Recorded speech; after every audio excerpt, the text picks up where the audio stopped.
Welcome to Redundancy Matters with me, June Hogan. This is the podcast where I help HR professionals and leaders managing redundancies to put people at the heart of the process. In today's episode, I'm joined by Laura Duggal, a parental return to work coach with a background in HR. Laura supports women when they're preparing for maternity leave, when they're getting ready to come back, and helping them transition back into the workplace. In the episode, we explore what's really going on for women in these situations when restructures are happening in the background. Things like the fear of being replaced, the anxiety about being forgotten, and also the overwhelm of returning to a workplace that may have changed significantly while someone was away. This isn't a conversation about the legal process. It's about what it can feel like to be in this situation, and we talk about the practical things line managers and HR teams can do to support someone through that life-changing transition.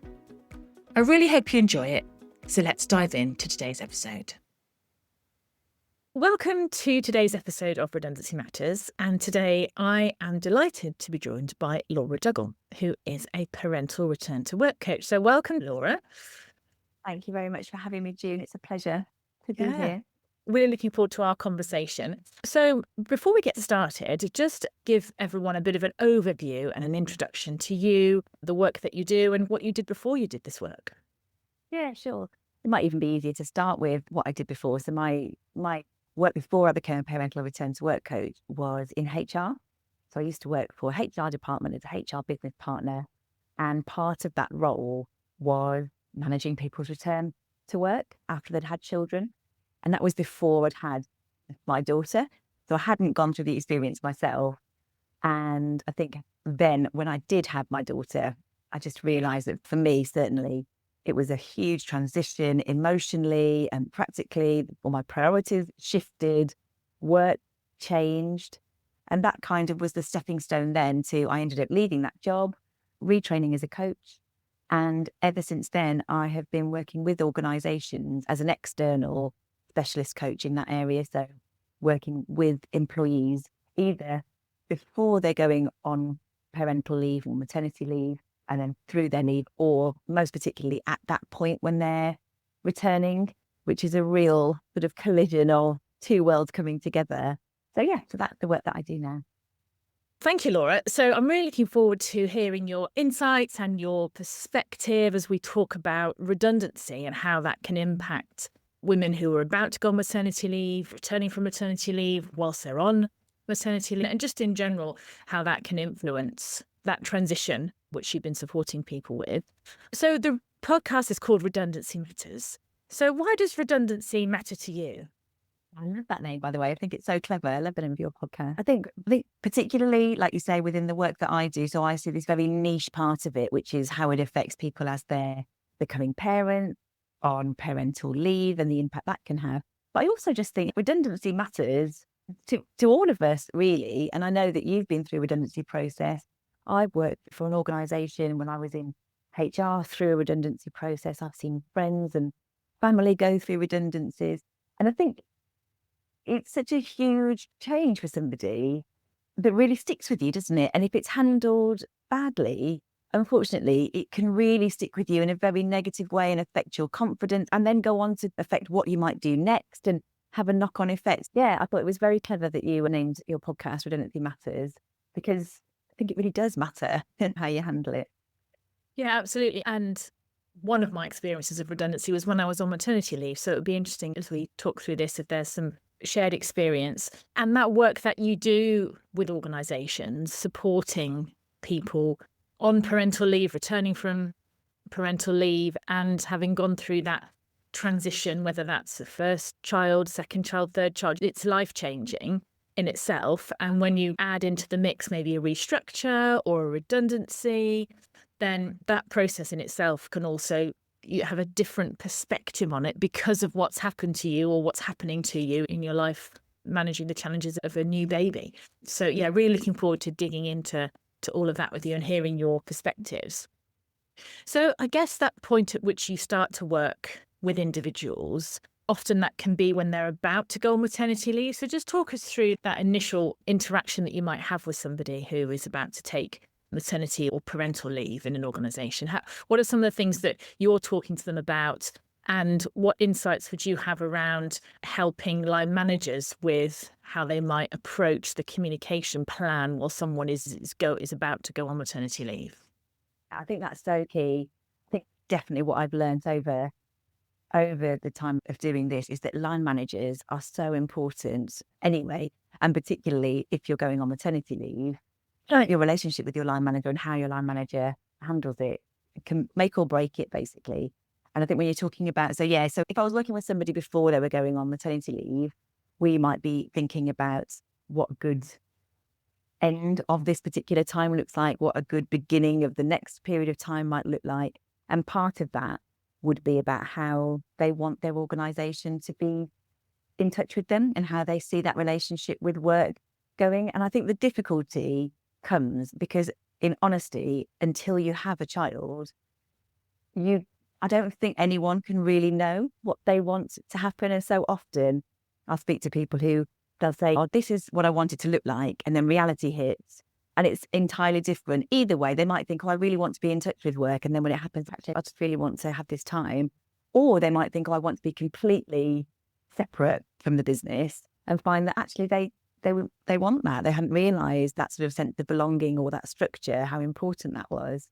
So I think when it comes to, if I was talking to a line manager, for instance, we might be talking about having those conversations, but not making assumptions and really leaving it with the person to think about, what do you want it to look like? That there are no right or wrong ways to do it, but like, even just how would they like to be communicated with? Is it an email? Is it a phone call? Do they want to come into the office? What does it actually look like? And then in terms of how regularly they want contact, like not at all, or if there's like a weekly, thinking about what you've already got, if there's like a weekly roundup that goes out at the end of a week, do they still want to receive that? Do they want to come to team meetings? Those kind of things, not assuming that anything is right or wrong, but letting that person make their own decision and allowing them to change their mind. So that realizing that as we move through this time, you might change your mind and want something different, and that's okay. And what was really interesting from what you said there was around having that open conversation and not necessarily assuming that, as you say, that you'll want the weekly roundup in your personal email, for example, because I'm guessing most people aren't going to be checking their work emails. They'll be turning those off or making assumptions that, oh, you're off to have a baby, so we'll see you in 12 months. And and giving a sense of ownership as well, and agency to the woman who's going on maternity leave, and opening up that open communication, I guess, to have that two-way, as you say, because things might change. There's so many variables when you go to have first baby, second baby, and making the individual feel that it's okay to have that conversation or send that text message or just be in touch. I think that was the theme that I was getting from what you said there, as opposed to, we either won't be in contact with you until you come back, or we'll once a month you'll come in, won't you, or something like that. Yeah, exactly. And I think where that collides then with the work that you do is almost, so for instance, if someone's going to go on maternity leave and it's likely there's a HR professional, you might not know that there's going to be a redundancy process during their maternity leave. So you can't plan for every eventuality. But I think it's likely that if you've had these kind of conversations and you've got clearly, like, this is what they've stated that they would like to happen. So then if they're on maternity leave and a redundancy process begins, it's easier to look at how would that person like this to be communicated with them? So you've already done that work, then you've got something to refer to, think, okay, that's how they've said they wanted this to play out. What would it look like to manage this process then? Yeah. And one of the things, certainly from my own experience, which was a few years ago now, was that we didn't have that conversation before I went on leave, and I was happy for the organisation to get in touch, as it were. But if you're in that situation and you're managing a process and you've got someone who said, I don't want to hear from you at all, for example, then that's understanding, okay, we probably do need to share this information with this individual. Otherwise, they'll hear it on a WhatsApp group, or there'll be something that will come to them through unofficial. So treading on that one quite carefully. But again, if you've had that conversation that says, okay, that's fine, we'll respect the fact you're on maternity leave now. If there are certain things that we might need to share with you, that, are significant, then what's the best way to do that? So you've almost got that stopgap that says, okay, I'll leave you alone, but in the event of some news that we feel that you need to be included in, what shall we do? Absolutely. I think it's contracting, isn't it? It's Yeah. contracting for in any situation, and we don't know what's going to happen. What would you like? What's the best way that would look like right now? Yeah. So thinking about when you've got someone who's an expectant mother, they're going on maternity leave, and so we're both mothers ourselves, but everyone's different in terms of what's going through their mind. Every pregnancy will be different. You don't know what that individual's necessarily been going through up to this point. In your experience, what are some of the things that are on an expectant mother's mind when you're thinking about that transition time? I think you're right to say that I haven't coached the same person twice. So I don't have a stock program where we look at confidence in this session and this, because everybody's completely different and it will be a different experience for each person. I think some of the themes that I see coming up, so as you're about to go on maternity leave, it can go to one of two ways. So it's either like a fear of being replaced, like who's my cover for my maternity? So fear of being replaced or being forgotten at work. And people often, it's such a shame. I was just thinking, it's such a shame that it's called maternity leave because it does set it up, doesn't it, to be oh, they're leaving, bye, that feeling. And having lived through that as well, it's so unintentional. No one's doing it on purpose to make you feel that this is the end of your career, bye. But it can unintentionally feel that way. So I think there's that sort of fear of, how is this going to affect my career? Will I be forgotten? Will I be replaced? And that does happen, sadly, it does happen. And then I think sometimes I would say the other way, but to me, there's sort of two sides of a coin. A lot of the people that I work with are high achievers, very committed to their careers. So it might be a case of that anxiety of, I've got to hand this over to somebody. Will they do it in the same way that I want it to be done? Will it be done well enough? Yeah, so fear and anxiety sounds like fun, doesn't it? There's actually excitement as well with the start of this other part of their life.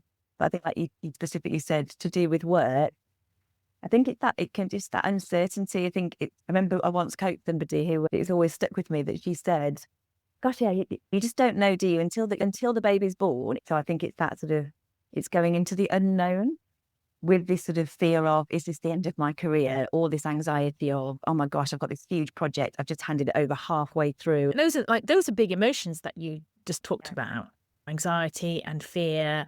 And there'll be some excitement and obviously level of trepidation, again, depending on your circumstances. And that piece you said there about, will I be replaced? And I guess we're going back to the contracting, because being upfront and being clear about, with the line manager, yes, we've got someone in to cover you and Julie will be covering your maternity leave. And that's what we've got in place, and discussions about when you come back, we'll talk those at a later time. But maybe if things change while maternity leave is happening, and as we said, there's a restructure, a reorganisation, then I can understand how that fear of, am I going to be replaced, will be heightened in terms of how the information might be delivered. Now, we're not going to get into the legalities of women on maternity leave and redundancy processes, because that's for another day. But that, again, that having that communication around, this is what's happening, this is what it means for you, and just having that recognition that there will be some complexities associated with the fact that this woman's on maternity leave, and that's for the HR team and the line managers to agree. But knowing that the anxiety of, will I be replaced, is already there for that individual, I think that's a really important point to be aware of. And every situation, again, is going to be different. And rewinding to, what was the communication plan and how regularly have you been in contact, if that was what was agreed. When I was on maternity leave, one of the things that I found was that I was called to a conference call and I didn't know why I was being called to the conference call. And I sat there and I was just listening to the information thinking, this doesn't sound great. And then that was it. And then the next thing, I was invited into a meeting, and there's nothing wrong with the process in itself. It was a process. But I think that recognition that my anxiety was already heightened because I hadn't been in work for 6 months. And maybe there's a slightly different process or some follow-up that you might need for somebody. Similarly, if somebody's on long-term sick, it's not just about women on maternity leave or people on parental leave. It's just recognizing what else might be going on for that individual because of their circumstances, I think. Completely. And I think it's treating everybody as unique individuals as well, isn't it? I think it's also really difficult as a HR professional. There's a lot going on, isn't there, for that person as well. They're dealing with everything. They're holding everything as well. So I think almost like having this as standardized, doing all this thinking before you're actually in that situation. So you've got a checklist of like, oh, right, when somebody's on maternity leave, things to consider, questions I might ask myself, questions I might ask them. Because in those moments, they're really difficult and they're emotionally charged for everybody. So I think you can sometimes look at things and think, oh yeah, I could see why that happened. It went to the too difficult pile, or it was such a difficult conversation that the awkwardness and the not knowing got in the way of just being able to think, oh, if it was me, what would make a difference? Or like, how would I want someone to broach this with me? Or do you see what I mean? So I think as much thinking as you can do when something isn't happening, so helpful to then be able to have that as a pointer. Yeah, absolutely. And then more prepared. And there'll be a first time for everyone in managing these sorts of situations. And as you say, redundancy processes can be complicated, they can be complex, they can be quite overwhelming in some situations. As a HR professional, you are carrying a lot. And just hopefully listening to this will just give people some insights and some thoughts around how they might manage those situations. So if we think about someone who's getting ready to come back from maternity leave, and then this is where you do a lot of your work in terms of supporting individuals as they're coming back into the workplace. You talked about some of those big emotions that they might be experiencing before they're going. What's it like when they're starting to get ready to come back? What's going on for people at that point? Yeah, I think they're two different points. There's a sort of like the point, again, until you're doing it, you're not really doing it and you don't know what it feels like. So I think there are 2 points. So I tend to start working with people 6 weeks to 2 months before they return to work. So there's a bit of that planning going on. There's a bit of what might it look like when I go back to work? What would a good return look like for me? And you might be thinking about things like practicalities of flexible working, or what do I want my days to look like, or what do I want the actual work that I'm doing to look like to begin with? What conversations do I need to have? How am I keeping in touch with people, et cetera, et cetera?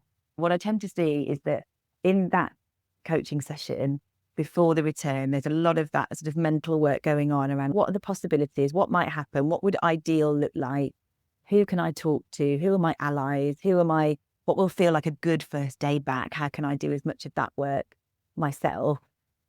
And then the coaching sessions when they're back at work are often quite a different pace and quite a different experience, because it's where all those worlds are colliding, aren't they? So if you imagine before having a child, you have probably got your work life and your home life, and they're operating together.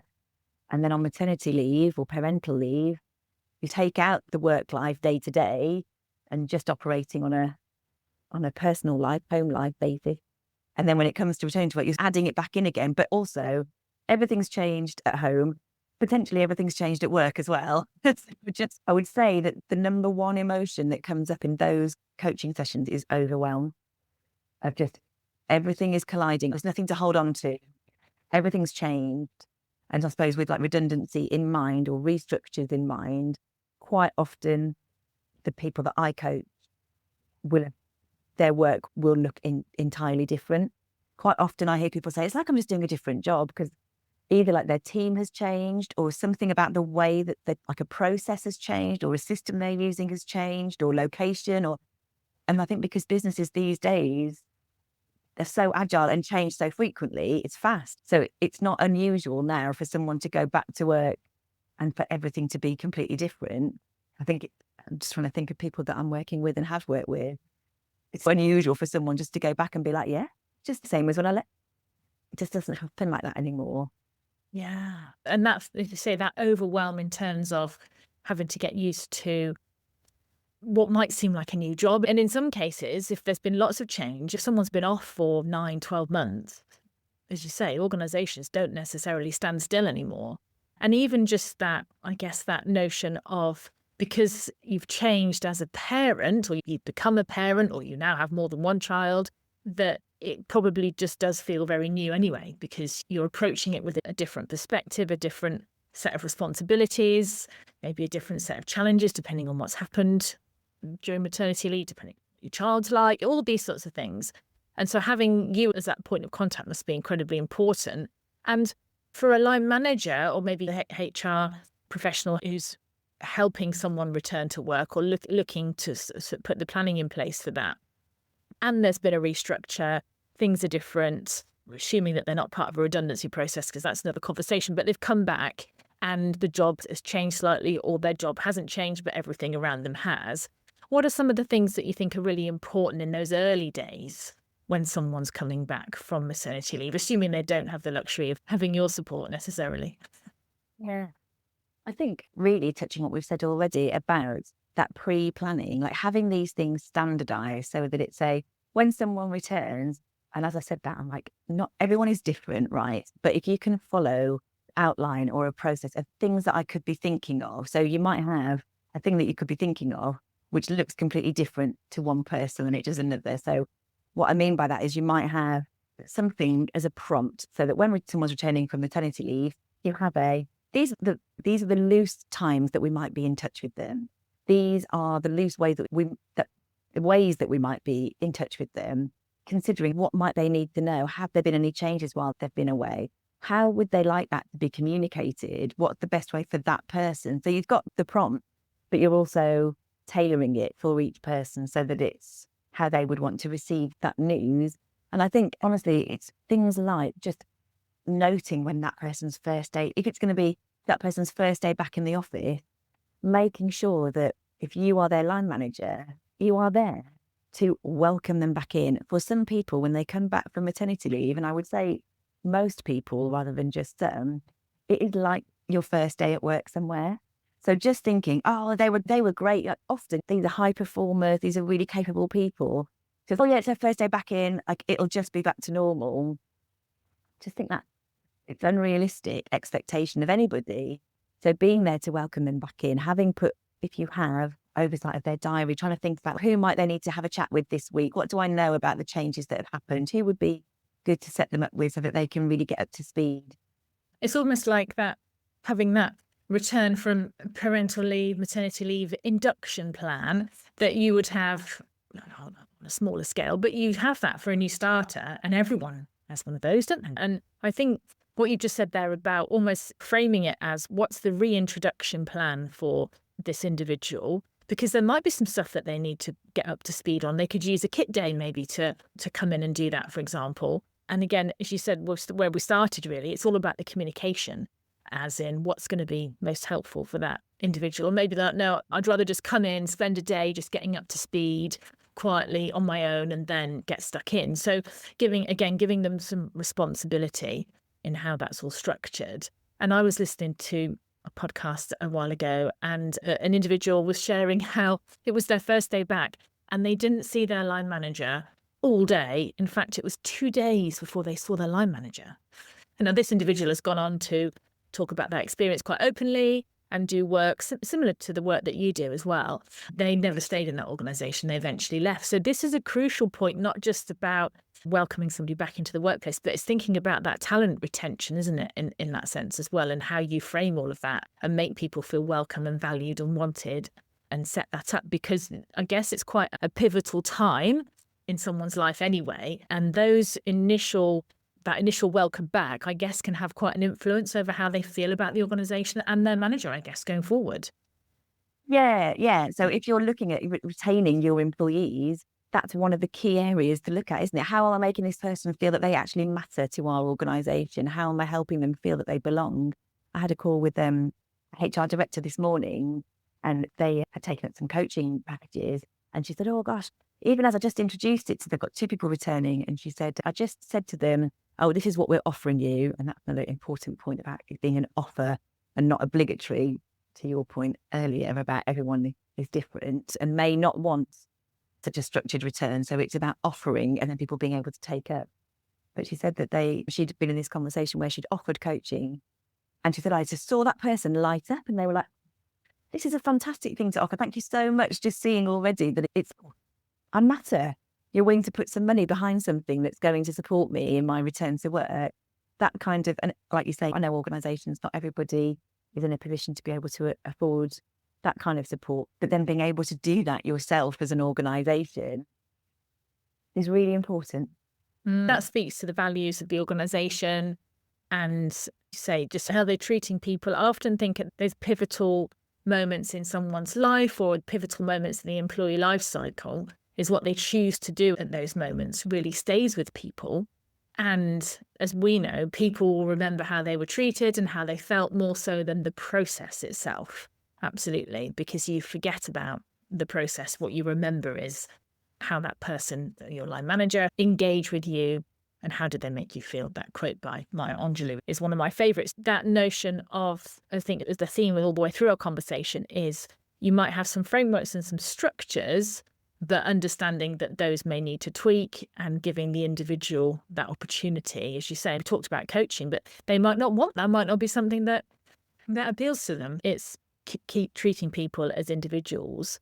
And so in the sort of the context of redundancy and restructure, what would be some of the key things that you would summarise, if you like, if you've got someone who's either about to go on maternity leave or maybe returning? What were some of the things that you'd want someone listening to this to remember? I think one of the things that we've talked about today, it's like when policy and being a human collide, isn't it? We know that you have to do certain things to be within the legal requirements, but as much as you can, remember to be a human as well, to be a human and treat other people as humans too. And that means that there isn't a one size fits all. Be able to flex and be curious and ask questions and not make assumptions so that people can, within reason, can plan how they want their return to look so that it works for them. And I think that you used the word responsibility before, which made me think about giving people agency is so important. And I think with that as well, I think what we're talking about really is creating, like I said, psychological safety, but really just safety, isn't it? Just safety and being able to say, this is what I'd like it to look like, and this is what I need, and putting things forward. Actually, that is quite difficult sometimes for people to do. And particularly when there's all that, if we're talking about someone who's returning to work after maternity leave and there's been a restructure or been a redundancy process, there'll be so much going on for that person, I would imagine, around like imposter syndrome or should I even be here? Maybe they might have some guilt. They might still have some, that happened, it could happen again, that uncertainty. So I think creating safety by asking questions and actually listening to the answer as much as you possibly can. Yeah. No, that's really interesting, as you say there, about what it might feel like for somebody coming back into an organisation after a restructure. And because there are protections in place for women on maternity leave in certain, or if not most situations, when you're doing a restructure redundancy process, it might well be that they have their job because they were on maternity leave and not necessarily because they were one of the top 5 performers when they had to reduce the team from 8 to 5 or whatever. So there could be a lot going on there for somebody, and that could play into the dynamics of how they reintegrate with the team and all of those things. Support that you deliver, I can imagine in that situation would be really powerful to help somebody with all of those big emotions and getting back into the workplace. So I know that you have some free resources on your website and people can find you and get more information. Where can people find you if they're interested to find out more about Laura and your services? They can find me on LinkedIn and they can find me at my website. I've got a parental return to work checklist, which is designed for HR and line managers. But I have heard from people who are actually on maternity leave that it's really useful for them as well, so that they can use it at the same time. So it's designed for line managers as like a loose, here's a rough timeline. Here's some ideas of some questions that you might want to ask. So yes, you can find that on my website. And I forgot that I have got a YouTube channel as well, which is new. Excellent. You're everywhere. I love it. So we'll put all the links to all of that in the show notes so people can go and find you on LinkedIn. They can check out the website and that free download will be on your website and look you up on YouTube. Laura, I've really enjoyed that conversation and I love how we've gone quite into quite a lot of detail and hopefully helping HR professionals or leaders listening to this to think about how they can better support people at those pivotal times, and particularly in light of a restructure. And the work that you do is really important to help retain talent in organisations, but also just to help people at what can be a time of overwhelm, as you say, when they're coming back to work, or even indeed experiencing some of those big emotions when they're preparing to go on maternity leave. So thank you so much for sharing all of that with us. And yeah, really enjoyed our conversation today. Thanks so much for having me, June. It's a pleasure. Thank you so much for listening to the Redundancy Matters podcast. I hope you found today's episode helpful.